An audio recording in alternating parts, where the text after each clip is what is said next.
Hey FlossTube, Brandon here, also known as Ujavi around the various parts of the internet, coming at you with not necessarily a normal floss tube. I kind of toyed around with the idea of making some kind of essentially tutorials on how how I personally get started doing cross stitch projects.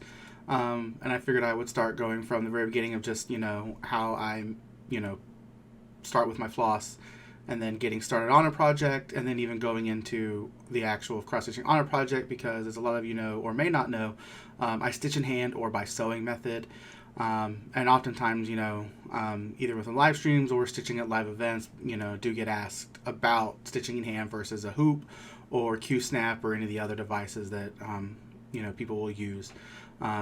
So I thought I would do a tutorial series, just kind of going over how we cross stitch, because it is a little different than most everyone else. And so, so this will be a multi-part series. This one we're going to start out with just how to put, taking from, just a skein of DMC floss, how I put it onto our project cards that get made. And then we'll go on there from, starting to put tiny X's on fabric.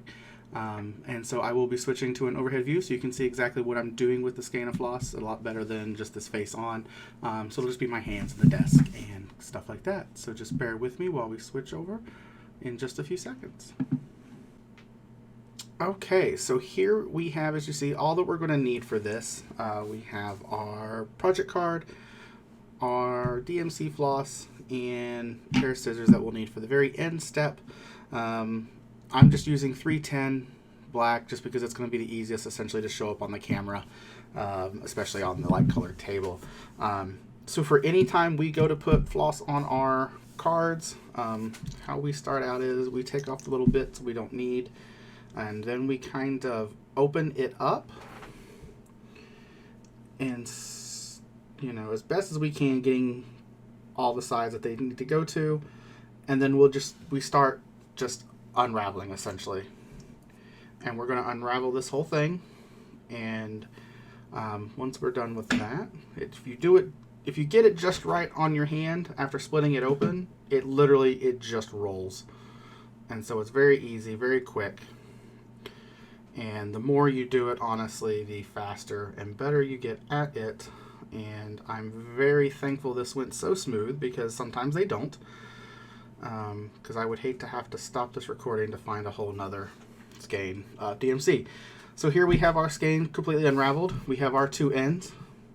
You then pair your ends together, and then we're just going to kind of untangle this, what we will lovingly call rat's nest, until we get to the end point again, while still holding on to our first conjoined ends. This part is, occasionally, depending on how you do it, can get tangled in well, so just kind of got to be careful with it. Kind of got to go slow, making sure you pull it all out. And then once you get to the end again, it's rinse and repeat. So you put those ends together and then go back. And the shorter you get, the less you're likely to run into those major tangles. So you can see we're already back at our other end. We're just going to pair those together. We're going to go through. As you can see, that one was a lot quicker, a lot easier. And we're going to do it one more time. Pair through, come in. And this is about the length we try to keep it. Obviously, you can do this longer if you prefer longer strands, or shorter if you want them shorter. So you have your ends. You're going to take your completely enclosed one, the one that doesn't have any of the loose bits that we've been folding through. You're going to take we take our project card, we thread through the front to the back, and then we open that hole back up once we get through. We grab a hold of the floss and pull through. So then now you've got it completely attached to the project card. You've got the front here. And I'm going to grab my needle. Okay, so I don't have any needle, so now, because we'll need that in a second. So now we've got all the floss on here. Just kind of smooth it out a little bit. You'll go down to your ends, and then the loopy parts, you just take your scissors through and cut, freeing up all those ends to be used. I think I got them all. Sometimes they like to hide. Yep, we've got them all. And so then that's essentially what we do to go to put them on our project cards, from unrolling the skein, leveling it out, making it even. And then when you're ready to go, you grab your needle, and then on the front, let's see if I can, on the front section here where you kind of have this is where you're pulling the threads from, this little spot that sticks out. You simply just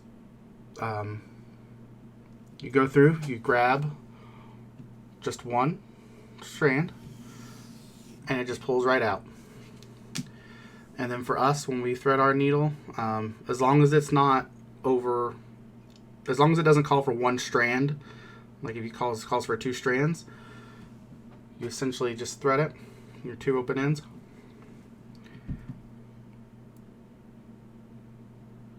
Thread your needle, and you're ready to go. And that is, for the most part, that's how we get started with every project. Is the first thing we will do is we get project cards printed out. Then we'll sit and depending on how many colors is needed, we'll sit and go through all the skeins, attaching them to the project cards where they go, clipping the ends, and then they're good. And that's that, as they say. So there you have it. This is probably a relatively short video because that's not a relatively long process, unless when you're only doing one, essentially. But it does end up with your thread all nice and neat on your project cards. This is typically a good length, especially if you're doing fill-in work or like outlining. You're not going to want a shorter length, because if you would double it up again, it's super short, and I prefer the longer ones, even if I have to cut off more often or skip around. But that's it for taking our floss, putting it into our project cards, and getting it ready for a project. And the next video will go from essentially how we start a project. So taking this needle, this thread, sticking it to some fabric, and showing the process how we get started with making sure, putting it through the whole process instead of capturing it under a thread like you would do with a single one. But that's going to do it for today. Stay tuned for more of these tutorial series. They'll probably come every other video, just to kind of get me on, some sort of regular schedule. And then that way also, it's not just a bunch of tutorials that I'm popping out without any actual floss tube works in progress, finishes, updates, those kind of things. Because I do have some pretty significant updates on a couple of projects. So look for a new video probably in the next coming week and a half, if I'm trying to finish a project before I do the video, just so I can say, hey, here's the finish. If there's any questions, throw them down in the comments. I'll be happy to answer. Or if you ever have any questions, typically on Wednesdays about 6:30, we do live stream cross stitch, and so you're always welcome to pop in, ask your questions there, because then we can provide feedback in real time and even show you with what projects we're working on. So hope you enjoyed this little mini tutorial, I guess, on how we put floss onto a project card. Thanks for tuning in, and we'll talk to you next time.